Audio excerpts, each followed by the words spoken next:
Hello, this is a movement style video. Thank you for joining me for the pelvic stability and abdominal section of the intermediate Pilates lesson that is in this playlist. I'm going to begin by lying on the mat, coming down through the length of the spine onto the floor, and then we're going to adopt the neutral spine position. So if you imagine a little spotlight on your tailbone shining to between the heels, crest of the hip bones shining up towards the ceiling, a little bit of space between the spine and the floor through the small of the back, the spine through the back of the ribcage in contact with the mat, allowing your neck to lengthen through the vertebrae in the back of the ribcage, into the vertebrae in the back of the neck, and all the way through into the insertion with the head, aiming to feel that sense of lengthening, releasing right through into the crown of the head. Good idea to broaden out across the front of the shoulders and across the back of the shoulders, relaxing between the rib cage and the pelvis, and as well just allowing the pelvis itself to be wide and open between the crests of the hip bones and relaxed in the depth of the hip joints and in the gluteal muscles. Let's align the legs so we can just initially bring the inside legs and the insteps together. We can flex the feet at the ankles so the toes lift upwards. We'll let the toes turn outwards as we keep the heels together, replacing the toes to the mat, and then bringing the heels in line with the toes. Let's just review for a moment our lateral breath technique, where we can breathe out from the top of the breath, the tip of the nostrils, releasing the breath through the nostrils, from the back of the mouth, the throat, upper chest, mid-chest, depth of chest. And as we breathe in, again, just following the breath from the top of the breath, tip of the nostrils, travelling through the nostrils from the inside, letting the muscles in the back of the mouth and the throat relax to receive the breath, just allowing the space between the breastbone and the spine to relax and open to receive the breath. And as you breathe out again, breathing out from the top of the breath, tip of the nostrils, back of the mouth, throat, upper chest, mid-chest, depth of chest. And again, the breath flowing in at the top, and still aiming to keep that sense of space releasing between the breastbone and the spine, but also having a sense that the ribs are able to relax and the muscles around the rib cage relax enough so that the breath is widening into the space beneath the shoulder joints, sides of the ribs, floating ribs.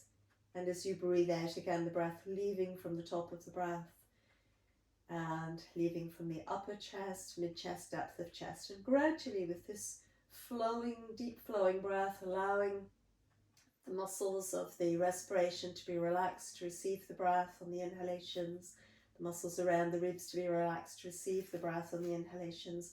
With these long, strong exhalations from the top of the breath, you should begin to feel the spine and the breastbone move towards each other, and the sides of the ribs gather in towards the spine on the exhalations. Now, if you're used to working Pilates, which in theory you are because it's an intermediate level Pilates video, then you'll begin to feel as you get your breath moving deep and wide, the way we've just been thinking about and practicing, that the muscles in the waist, which are attached to the base of the rib cage and interwoven with the diaphragm themselves, that deep within the waist, the muscles are beginning to hug in towards the spine. We still let the legs stay relaxed in the hip joints, gluteal muscles the same. If we imagine a really wide belt beginning to either side of the spine, and just breath by breath, you're fastening that belt, so working as deep as you can into the muscles of the abdominal strength and as strongly as you can, still letting the legs stay relaxed at the hip joints and checking in that you're easy through the sides of the neck, the throat, front and back of your chest. Now, once you've got the strength around the waist, working as deep as you can and as strong as you can, then we're going to keep the depth of work going. But we're going to, through that depth of work, allow the strength to relax back to about 7 out of 10. So 70% of your maximum strength, about 3/4. So in theory, we're still in neutral spine, and we've got the midsectional core strength engaged. Now, how about the lower abdominal core strength? And this is where we can just think about, as we breathe out, diving deep into the 3 thick layers of abdominal muscle that we have just to the insides of the crest of the hip bones. So we dive deep, deepest layer, next layer up, hollowing in the outsides of the lower abdomen, and then depressing the muscles right through the center, close to the pubic bone, close to the navel and in between. Now, as this is happening again, there'll be a tendency to take up a bit of work in the hip joints, gluteal muscles maybe, trying not to do that. Neck also staying relaxed. So we're going to dive as deep as we can in the lower abdominal muscles and as strong as we can, as deep as we can, as strong as we can. And the same as before, maximum strength, scale of 1 to 10, 10. I'm going to keep the depth at 10, but the degree of intensity will relax back to 7. So now I think about a little bit of engagement at the base of the spine. If you were to imagine a little zipping your tailbone up towards your pubic bone and breathing in there, and breathing out, let the tailbone relax away again. So you just zip the tailbone up, breathing in, breathing out to unzip again. So let's add all of that core strength together. Let's just flow everything together. Have the sense of the spine really long through the center depth of the body. And we're going to try and feel as the core strength wraps in around the spine that the weight of the spine is absorbed into the core. We'll still feel the weight of the sitting bones and the pelvis resting into the mat. We'll still feel the bones of the shoulder girdle resting into the mat and the weight of the head. But the spine itself, we're aiming to feel really taken up within the core strength, suspended within the core. So heels in line with the sitting bones. We're going to come into the shoulder bridge after this. So just check that you've got more or less shin bones perpendicular to the floor, knees above your heels. And as you're ready, stretching the spine, breathing out, zipping the tailbone up towards the pubic bone, breathing in. As you're ready, broad and wide, scoop and hollow in the lower abdomen, diving deep and depressing through the center, breathing in. Once again, as you're ready, fastening the imaginary belt really tightly, really firmly, really deeply into either side of the spine and wrapping around the spine. Just as that happens, you need to work through to 8 out of 10 or maybe 9 by this stage. And as you breathe out, feel that the ribs are gathering in towards the spine and the breastbone and the spine moving towards each other. So I'm letting my spine begin to already move into the bridge position as I've taken the core strength really, really deep.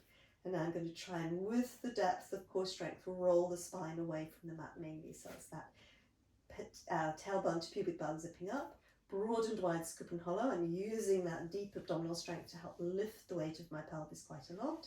I can draw up a little bit, lifting the lower glutes and the glutes towards the sitting bones, but trying not to heave my hips up with my glutes.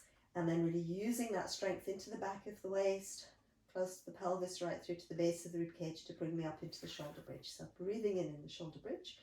And then once again, as you're ready, out breath to roll right back down again. So breathing in, lengthening out through the whole spine. Breathing out, core strength works to initially take up the weight of the spine within the core muscles, and then rolling and flowing up, lengthening from the crown of the head towards the tailbone, opening the ribs away from the shoulders, opening the waist away from the shoulders, hips, sitting bones, knees lengthening away from the shoulders, breathing in, and breathing out to roll back down. So we hug the breastbone to the spine, keep the midsection strong, broad and wide, scoop and hollow, again resets itself as we lengthen the spine to the mat. So once again, breathing out, rolling up, caterpilling the spine away from the mat, breathing in, and then rolling back down. And again, we breathe in, breathing out, roll through, really wrap the core muscles around the spine so you're lifting the spine from your core. Breathing in, breathing out. Now you can continue with the bridge, or we're going to work a little bit with destabilizing the pelvis by moving the feet. So come up with lots and lots and lots and lots of strength around the spine. And this time we're going to try and hold, let the gluteal muscles pull up towards the sitting bones. And we're going to lift the toes of one foot away from the floor and then the other side. So we're just aiming to do 4 to each side, avoiding any undue pressure as the feet destabilize through the arms into the floor. If you want to, raising the arms away from the mat. So it's once more to each side. And then once again, as you're ready, rolling back down through the spine with an exhalation. So we breathe in here. Tailbone to pubic bone zipping up, broad and wide, scoop and hollow, belt fastening really, really firmly, ribs gathering to the spine, lengthen the spine away from the weight of the shoulders. So head and neck should still just be gently free here. Going to keep that sense of drawing up through the backs of the legs. So you're trying to lift up from the heel into the calf through the back of the thigh, this time raising the heels to destabilize the pelvis. It's more challenging. So connect from the heel through the calf, through the back of the thigh, into the low glutes and the glutes to raise the heel each time. So now again, so it is a little bit more challenging. You might be tempted to press the arms into the floor. Just test yourself, see if it's possible to bring the arms up and away from the mat. So once more to each side there. That's it. And then again, as you're ready, rolling back down through the spine. So we're going to breathe in, lengthen the spine, dive deep into the core strength, absorb the weight of the spine into the core again. We're going to come up marching feet. So toes on one side, lift up, heels on the other side.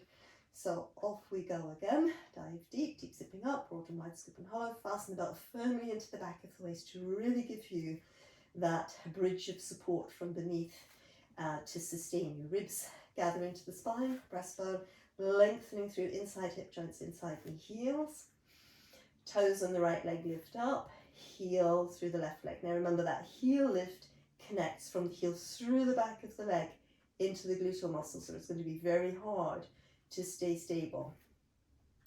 Once again, if it suits you, the arms can lift through. So this marching feet action, remembering just to keep the chin tucked towards the top of the breastbone. Breastbone hugs towards the spine. Pelvis keeps lengthening away from the shoulders. And I've lost count really of how many I've been doing. I think this might be the last one coming up. And then we replace both heels and toes to the mat, rolling down through the spine. And there, having a little breather. So we can hug the legs in and towards us, circling the hips on the mat one direction, circling opposite direction. So next thing that we're going to think about is our knee float or knee fold position. So we again set up our neutral spine alignment with our zipping up, tailbone to pubic bone, broad and wide, scoop and hollow, belt fastened really tightly into the back of the waist, and breastbone and spine hugging together, ribs tapering in. So now from here, lengthening the spine, tailbone to crown, we're going to breathe out to float one leg up. So the idea is to power that from out of the core, and as the weight of the leg lifts up, no change of weight going through the pelvis, no extra effort or pressure going through the supporting legs. So we breathe in our knee float position. Now the way down is, in my opinion, harder work than the way up. Ribs tighten into the spine, back of the waist engages, check that the lower abdomen stays hollowed and that you're not letting it dome towards the ceiling. This is really crucial. Sometimes people are so surprised that this needs to stay hollowed throughout the whole movement, but that's really the exercise. So again, breathe out as you return, renew all your core strength, ribs, waist, lower abdomen, other leg not pushing or pressing into the mat, leg floats down. So we breathe in to prepare, breathe out to knee float through, breathing in here, breathing out. Everything works again. Lengthen the spine, hug the ribs into the spine, waist working, lower abdominal muscles working, leg flows back down. Now the other thing that people do is cheat by letting the heel sink and then just the thigh moves. This isn't it. Flow up, movements at the hip joint, breathing in, movements at the hip joint as you're ready, breathing out to return. So let's practice our knee float again without too many distractions from me. We're going to breathe out, knee float on the right side, breathing in, breathing out, regroup our core strength, let the leg float back down, hinging at the hip joint, no knee movement. Breathing in, breathing out, lengthen the spine, tailbone to crown, release the weight of the leg away from you into that knee float position. Breathing in here, renew all your core strength and moving at the hip joint, the leg comes down. Now how about we were to bring one leg up on the knee float, exhalation, breathing in, prepare the back of the waist for the extra strength, second leg comes up as well, double knee float. Breathing in the double float, out breath, I let my second leg return to the mat and my first leg follows. Second leg now leads this time, so breathing out, left leg floats up, breathing in, breathing out, prepare back of waist hollow in the lower abdomen, second leg comes up. Breathing in, pelvis all stable, waist the same, flowing that second leg back down, stay hollowed, flowing the first leg back down, stay hollowed. So let's practice the double knee float again to both sides. So breathing out, breathing in to prepare, brace from behind, breathing out, second leg flows up, breathing in, breastbone keeps hugging back, base of the rib cage stays strong, out breath, you lower your second leg, lower your first. Now next time we're going to come up and let the legs stay raised because we're going to add in another element. So exhalation to knee float, breathing in, breathing out, brace from behind, second leg comes up. So being here, ribs taper into the spine, waist gathers in, across at the back and at the sides, across at the front, and your right leg reaches away, breathing in to come back. So again, breathing out, left leg reaches away, breathing in to come back. So you're aiming again to feel the connection, heel to sitting bone, the back of the leg anchors the weight of your leg as it extends back into your hip joint. Kneecap and the inside of the knee really working to, again, at the front of the leg, keep the leg anchoring back into your pelvis. So lower back staying stable, pelvis stable, and as the legs are reaching and stretching away, single leg stretch, no change of pressure through the pelvis into the mat. Last time to each side. This round, ribs taper in, breastbone hugs back, breathing in, out breath to lower and to lower. Well done. So if you need to, just releasing legs, roll them in and out, and as you're ready, replacing the legs. So we're going to as well just think about our arm movements here, and let's shrug the shoulders away from the ears, shoulder blades glide down the back, arms come to an upright position. And then from here, aiming to stay in the neutral spine position, it feels as though we're drawing our shoulder blades down the back, but actually all of that effort just keeps the shoulder blades in position. Arms pull back, they just come back to the line of the profile, and then again we breathe in, the arms sweep around and they come back up. So this is the exhalation, collarbones broad and wide, shoulders at the back broad and wide, the feeling as if the shoulder blades are moving down the back. Arms don't go lower than the profile or the line of the nose, because if they do, we lose a lot of this upper back stability. And we're going to eventually be adding this extended position in the upper body into the extended position that we just practiced in the lower body. And we need the upper back strength to help stabilize us in that long, long position through the body. So it's not just about flexibility ever in Pilates, it's about that lengthening strength all of the time, the flexible strength. So let's just give this one more go, breathing into here, breathing out to flow back, and breathing out, the arms come back and then into the sides. So we're going to think about the abdo-prep movement here, and essentially, although it's called abdo-prep, it's a flowing action through the upper spine. We need to really avoid moving with the throat muscles and jerking the neck and the head forwards. It's a flowing action where the spine connects from the tailbone to the crown, and behind the breastbone, the spine in the upper back flows upwards towards the crown of the head. We need to come back to the idea again of really suspending the weight of the spine into the core strength, deep sitting up, pelvic down, belt fastened, ribs taper into the spine, breastbone hugs back to the spine, lengthen from the tailbone to the crown, hug the breastbone back, and your upper spine just rolls up behind the breastbone, could still easily post letter underneath the upper back, breathing in to come back. Now what tends to happen is this, core is all fastened, but people lead from here. And then you soon feel the tension in your neck. It's very tiring and it's not very good for the alignment of the neck. So if you feel you're not strong enough to hold the abdo-prep position for any sustained amount of time, just do it in the practice, and then gradually the strength will build up. In this practice session, just do it in the practicing the abdo-prep, learning abdo-prep section, and leave it out when we come into the full combination exercise. And gradually the strength will build in and it will be healthier in the end. So I've got that deep zipping up, tailbone to pubic bone. My ribs squeeze, waist squeezes in really powerfully. The ribs squeeze in, and then I need to use back of waist. I need to work hard in the muscles at the base of the breastbone, hug the breastbone to the spine and flow my spine up from underneath. This part doesn't change, it's an upper spine movement. Now lengthen the spine and pull the core strength in around it. And then that's enough practicing.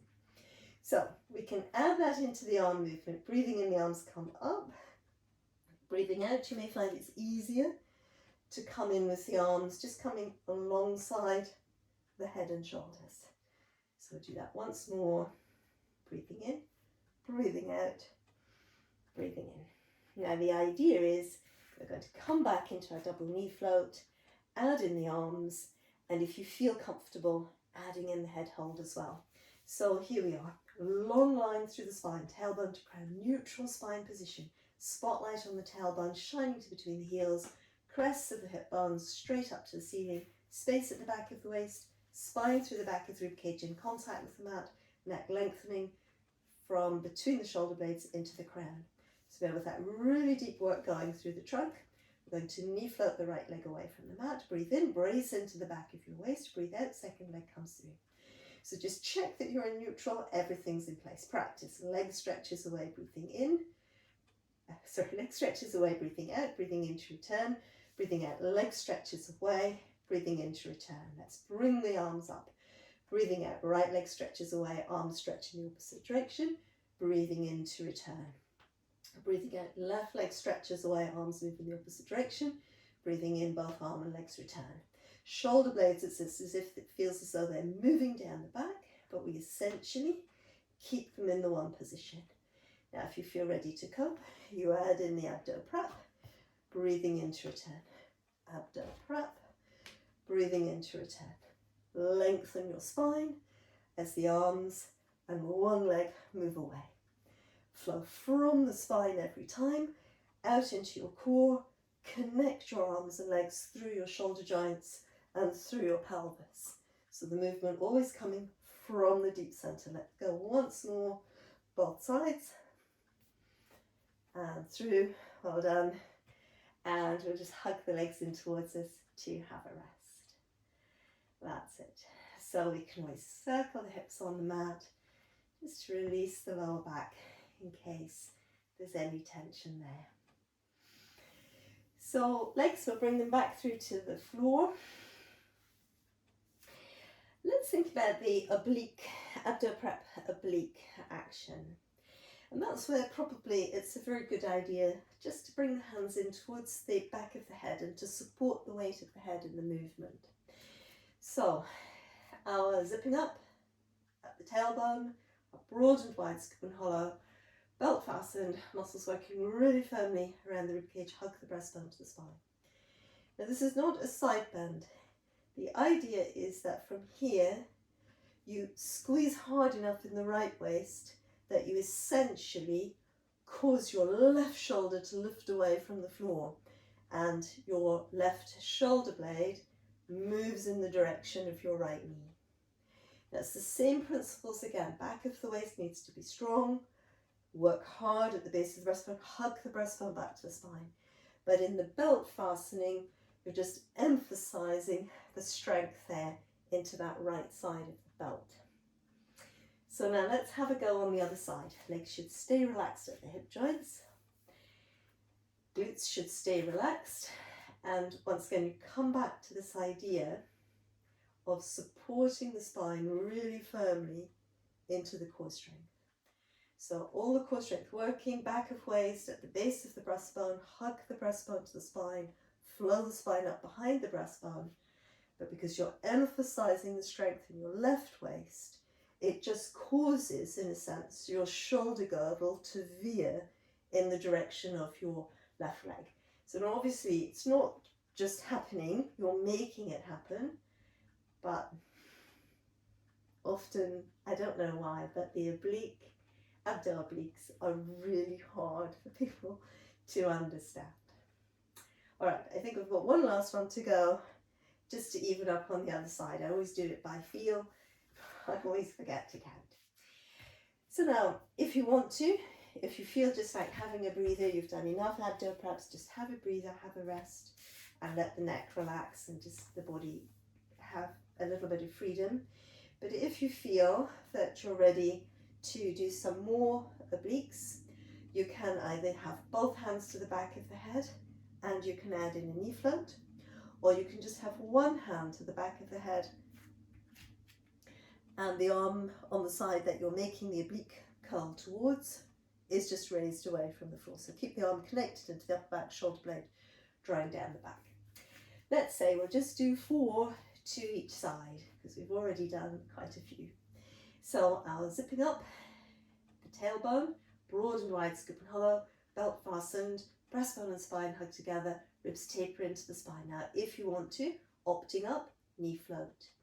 As you're ready, squeeze hard, back of waist, base of the breastbone, hug the breastbone back to the spine and use your waist strength to veer your shoulder girdle towards your right leg. So now if you want to, right arm lengthens out alongside the trunk of the body. Just let your neck flow up. It's as if a tube of toothpaste is being squeezed, your waist, as if your trunk is a tube of toothpaste, you're being squeezed at the waist and your spine is the toothpaste and it's just flowing up behind the breastbone. Like that. So here we are, last one. Breathing in to come down, breathing out to lower that right leg.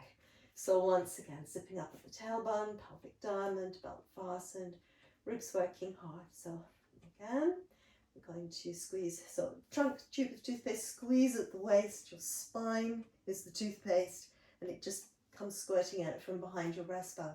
Not really. So coming up and back down again. So avoiding extra pressure into the supporting leg. Really flow from the spine. Avoid the tendency to flow from the head through tailbone, waist, spine in the back of the rib cage through. Last one coming up. Tailbone, waist, spine behind the breastbone, coming through. Breathing in and then breathing out to lower. Good, well done. So we just reach and stretch everything away there and relaxing. Let's hug the legs in, releasing. If you're not doing another session, another section, just check that your lower back is feeling released and free. Let your head and neck as well feel released and free. And then from here, let's roll onto one side. We're going to press up to seated. And if you feel up to it, we're going to flow in the next video into the prone section of this intermediate Pilates class. Thank you for watching. Please subscribe to the channel if you haven't already, and hope to see you again soon on Movement Style.